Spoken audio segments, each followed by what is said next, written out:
today I have with me Miss Veena.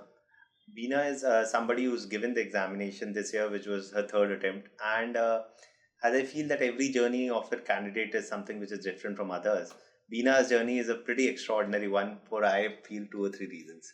One is that this was a third attempt, and in the third attempt, this was the third time that she got selected. The first attempt was in 2018, where she got the 299th rank. In the second attempt, which was in 2019, she got the 124th rank. And this year, which was the third attempt, she got the 57th rank. So I'll say probably 100% strike rate of giving the examination and getting a good rank year on year. Yes, sir. And that's one thing. But the other thing is also, which to me stood out, was that all through her three attempts, her first priority in terms of choosing the service was the Indian Foreign Service.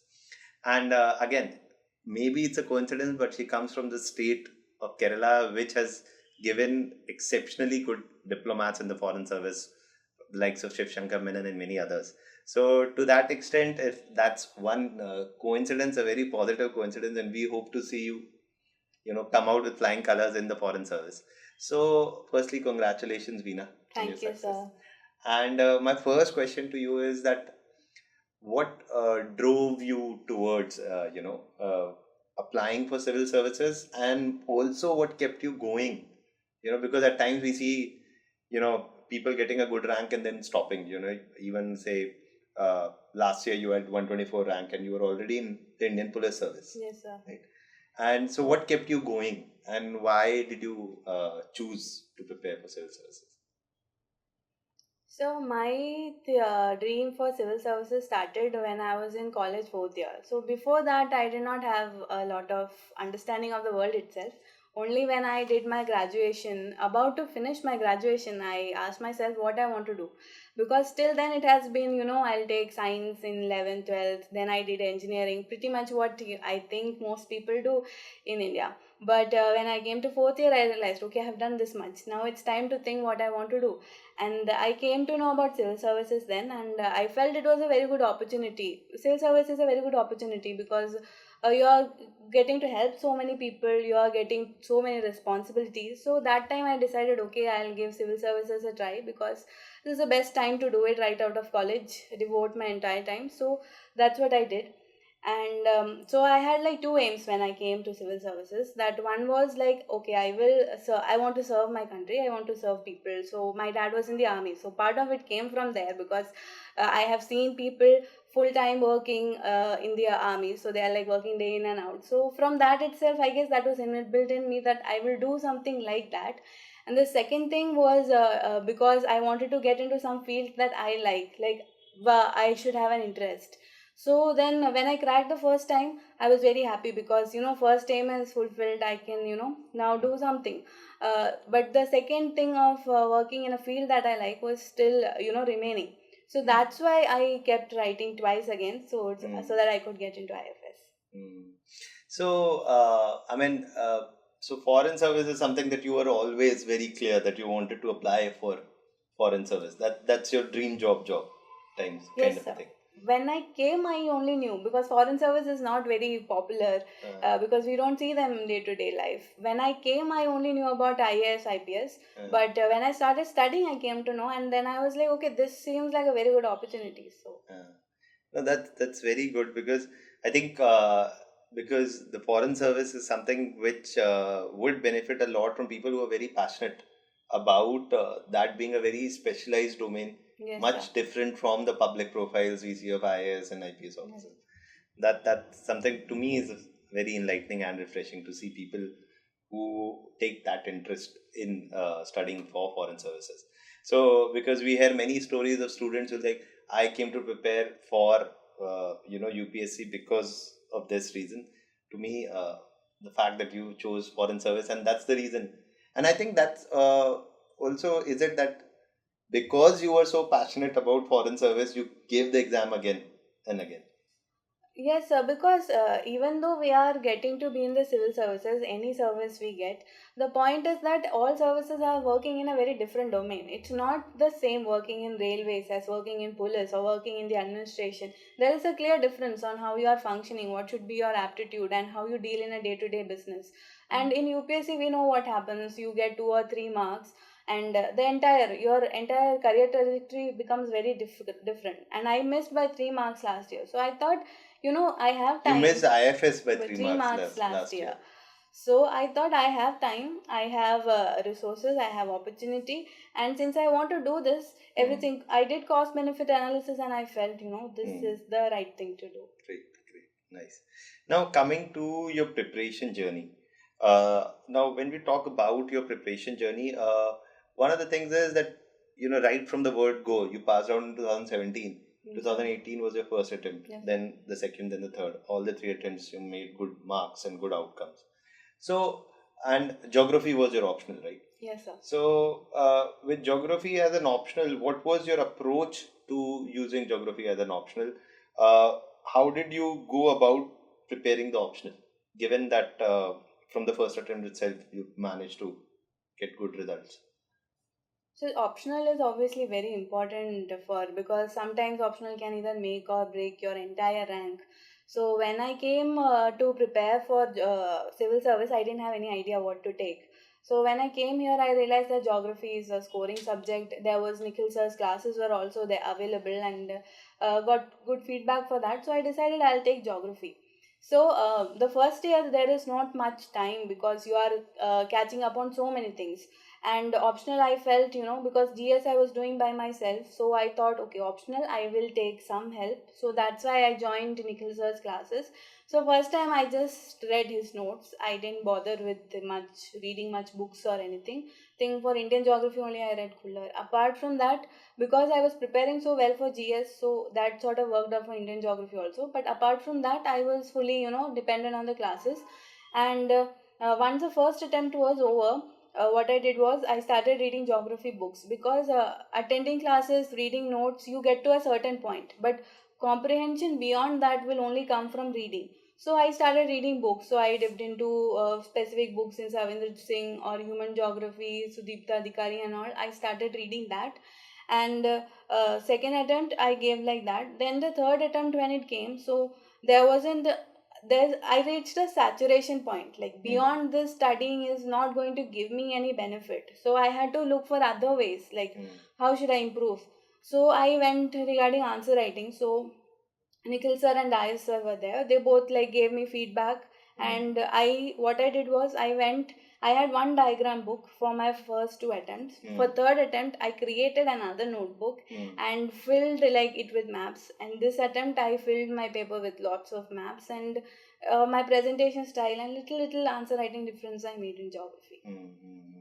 So basically, what you're saying is that if one is starting to prepare, the first thing is not to directly run for books. First is do your notes properly, build your base, then selectively top it up with books, Yes, and get the relevant additional points from books. Yes, sir. And the third thing that you're saying is that's extremely important, that you go topic by topic, have a separate diary where you're jotting down the maps or the figures, Yes, and have that as a separate copy ready. Yes, sir. Right.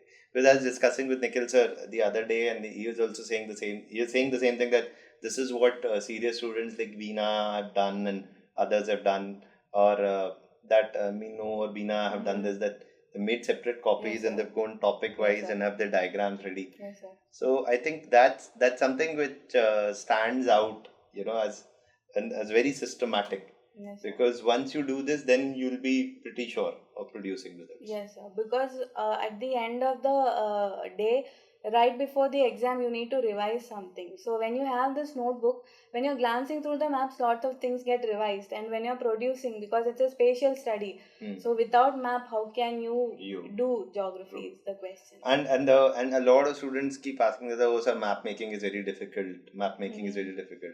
So what is the solution for for the so-called difficulty? All the difficulties should be overcome. So I think it depends. Some people are very bad at drawing, so there is no shortcut to it. You have to practice till it becomes better, because everybody is dealing with different issues. Some but people have bad handwriting, which is definitely a issue. This is a challenge. You will score bad if you have chances of you scoring bad are high. If you have, so the thing is, if you know it is bad, you have to work on it. You want maps, you have to create more notebooks. You want more maps, you have to read somewhere, you have to go through books. So you have to put that effort to get the results Yeah, somewhere. because I mean, so what you're saying is that if your map drawing is poor and you know it and you're not practicing it, that's the problem. Yes, sir. With practice, it can. It's not like that you have to draw very. No, sir. It's like basic drawing, and then you can have your copies ready. That Yes, will sir. help you a lot. Great. Okay.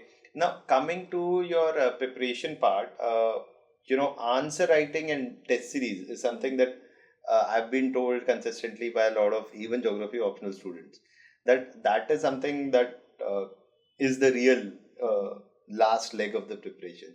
So, what was your approach to answer writing and test series? A test series I took 3 times in iLearn itself for my optional and my GS paper. So initially, what I did was I tried to do the answer writing by myself when I was preparing the first time. But I don't think, looking back on how I did that, I don't think it was very effective because there was no one to check my paper. So was I doing it correctly, wrongly? There was no feedback. And the second thing was I didn't use it anywhere. My technique and all were not improving because I was simply writing it. So, so if somebody is doing that, then they should get a feedback, at least from someone who's written it, or if they are in a coaching institute, from their mentor. Then what I did was, first time I did not write any test series till the prelims result came. After the prelims result came, I came here. I joined here for the test series, and by that time one thing I had prepared was I had studied for the first time really well, so I knew the basic content and all, like I could write the answer. And I went and looked at the toppers answer sheet, like how they have approached each questions. So I got the structure from there. I had the content in myself, and I wrote a paper, and I got a feedback in the first paper. Like I remember it was 3 feedback: add more diagrams and do more case studies and examples. So what I did was I went and I created a new folder in my Evernote called examples and another called case studies. And for the 2-3 months, I started filling those up, and I started revising them before each test series. So what happened was, after that, like I had no other issues. My handwriting, my presentation, my structure writing was all good from the beginning. So when I got this feedback, I just had to add it to that. So since then, my GS papers have been like well only. And in case of ethics, the approach is a bit different.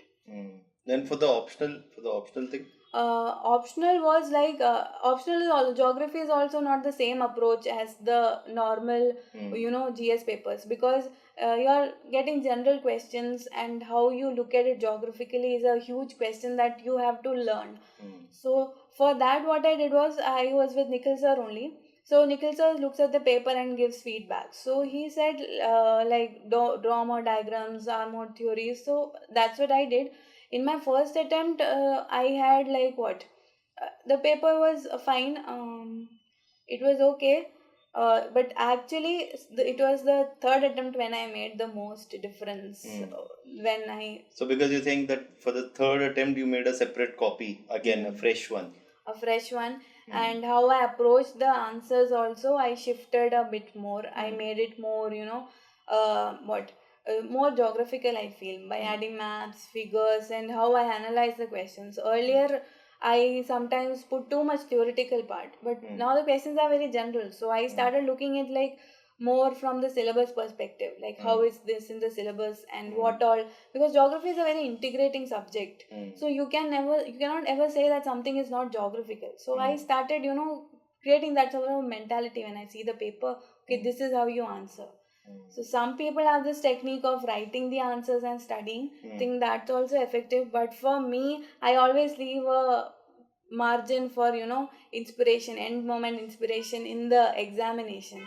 So that is my way of working, so I leave it that. But the writing and learning by heart the answers are also effective for people. And then going to the Indian geography bit, because that's where I've always heard students saying that there's no one concise material, and again that if the question is on new manufacturing policy or urbanization, they're very general studies style questions. So how do you make them geographical, right? So that's something that students keep saying that that's a challenge. So what was your approach towards that? So one thing was that you should know what that thing is. Whatever the general question is coming, if it about manufacturing, make in India, you know that in from general studies perspective or whatever perspective, you know that. Then you think like, okay, make in India. Where have I studied this in geography? So here it comes. You have industries in geography, you have resources in geography, you have population in geography, you have Indian geography map, and you see like where make in India is possible, where which place it will benefit, and there will be always some crux of the question related to make in India, like maybe which region will benefit or something like that is going to develop India. So you just apply that.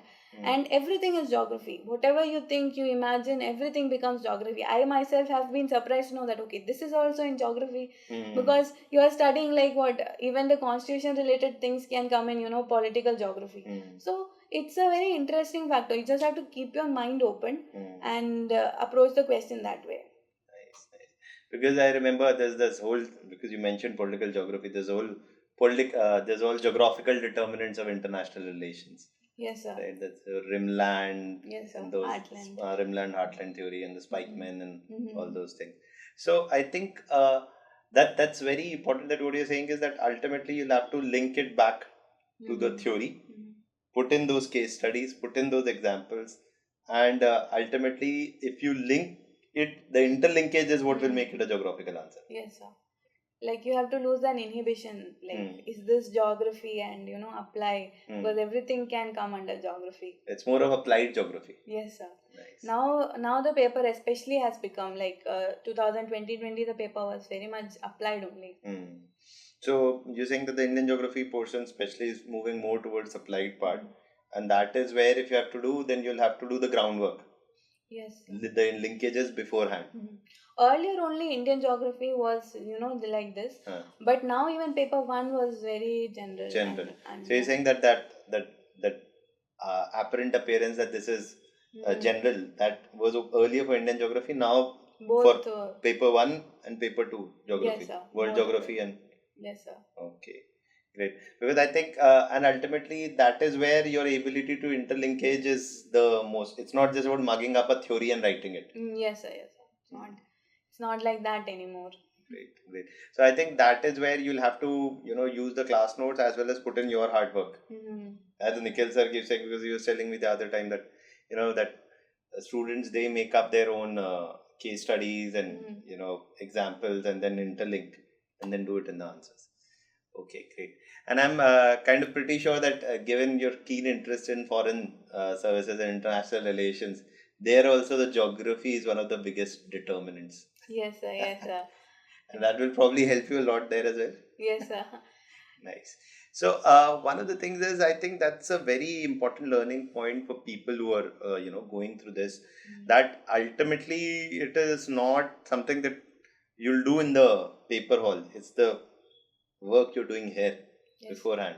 Everything matters. Like sometimes, because it's a very tedious exam, you are studying from day one, and sometimes you feel, I read this, what's the point, I'll forget. But no, at the end of the day, when you're writing the exam, whatever you have studied for the past years, you don't know what's going to come and what you are going to write. So that's what I felt is the most difference between like people who are genuinely preparing and people who have a bit apprehension and slack a bit. So what you're saying is the historically accumulated knowledge itself will help you in many ways. Yes, sir. Yes, sir. And your advice is that have your separate copy for your maps, your case studies, and that. So I think that's kind of pretty valuable in terms of what she's been arguing, that if you've got to produce results year on year, I think UPSC should kind of take a lesson from your book and like, okay, that this lady's been doing year on year. So I think if you have to do it consistently and improve consistently, it's about at times going back afresh and starting again also. Where, like you said, you did in the third attempt, right? Yes, sir. It's like you have to know yourself. Like my father always says, if you want to be a bureaucrat, if you want to be a civil servant, if you don't know your own weakness, your own strength, how can you, help run the country at the end of the day? So you have to understand. Mentors also help in a lot of way, and you have to yourself understand, like, okay, where am I lagging? And test series, by giving test series and using the feedback is a better way of getting to know where your weaknesses are. Yes, sir. In mains, I don't think so anyone can crack without test series. Mhm. It's very important. And the test series will help you know your gap areas, and that is what you fill. Yes, sir. Great. So I think that that's something again is a very useful advice if you can take from Veena, and that is that use the test series very effectively. Find your gap areas and then work upon them. And that is something, Veena, that I think a lot people will gain from. And I'd like to firstly thank you for taking out the time for coming here and talking to us. And I remember making this because I had this chat with Veena a couple, I think 6 7 months ago. Yes, sir. And back then she was in the Indian Police Service, and we had this chat, and she said, "I'm writing the exam again." I said, "You will definitely make it to a much better rank Yes, sir. and achieve what you had set out for," and probably that has come true. But I think that's come true because of what you are saying right now, right? That you had this systematic approach. You knew where's something you can improve. Yes, sir. Because it's not about studying. After like first, because I completed one entire cycle, there wasn't much for me to study. Like I did not need to study another 1 year. There was only need to study 3 4 months more. But the point was, what do I do in that 3 4 months that makes the difference? Yeah, because I think once you were already in the service, broad things were in place. Yes, sir. All that you had to do was to pick up your weaknesses, and at times that becomes very difficult Yes, sir. because you know, Are, I have studied, I put in the hard work, and after a point you are like, oh, I don't know what else to do. Yes, sir. So you manage to answer that question again and again, what else you need to do. Yes, sir. So finally you arrived where you always wanted to be. Yes, sir. Great.